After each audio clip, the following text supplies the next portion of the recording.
Les 12 coups de midi rencontrent un succès populaire intarissable, partout en France et même en dehors de nos frontières puisque les Belges sont de plus en plus nombreux à plébisciter le programme familial de TF1.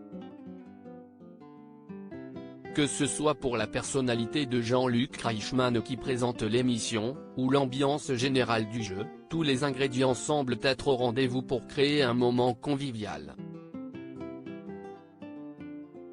Mais il y a un mais, pour les maîtres du jeu la popularité comporte un revers très difficile à supporter, et Céline n'est pas épargnée. Elle va vraiment rester jusqu'au 24 juillet cette grosse vache ?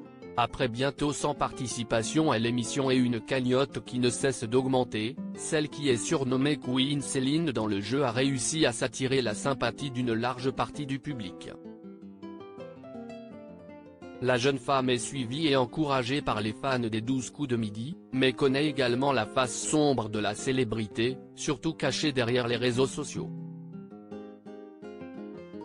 Régulièrement, elle est la cible de détracteurs, notamment sur Instagram et Twitter qui lui reprochent sa personnalité, ses gains et globalement l'enjoignent de quitter l'émission. Ainsi, comme le rapportent nos collègues de Télé 7 jours, un internaute n'a pas manqué de faire preuve de grossophobie dimanche 18 juin. Elle va vraiment rester jusqu'au 24 juillet cette grosse vache ? S'est-il empressé de Twitter. Et là, il n'est pas le seul. Mais surtout, malheureusement, ces invectives ne se limitent pas à la candidate, puisque tant son époux, Jérôme, que leur petite-fille Camille, sont également devenus des cibles pour les haters. Sur Twitter, certains sont d'une grande violence quand ils évoquent la petite fille, perdant toute notion des réalités.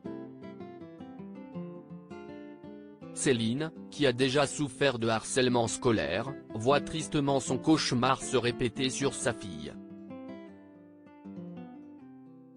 Elle a beau recevoir de l'amour sur le plateau, être entourée et soutenue, ses remarques acerbes sur sa fille sont de véritables coups de poignard pour la jeune maman. Alors entre Céline qui me gonfle et Camille qui hurle et gigote dans tous les sens, je ne sais pas qui de la mère ou de la fille m'énerve le plus. Vivement que ça change, encore une gamine gâtée pourrie, des gens osent encore me demander pourquoi je ne veux pas d'enfant. La mioche de Céline, un vaccin et la piqûre de rappel si toutefois vous vouliez des enfants. Ça fait peur. Il reste à espérer que cette violence reste isolée sur les réseaux sociaux et qu'elle n'entrerait pas dans le réel, comme ont pu le vivre d'autres candidats de jeux télé.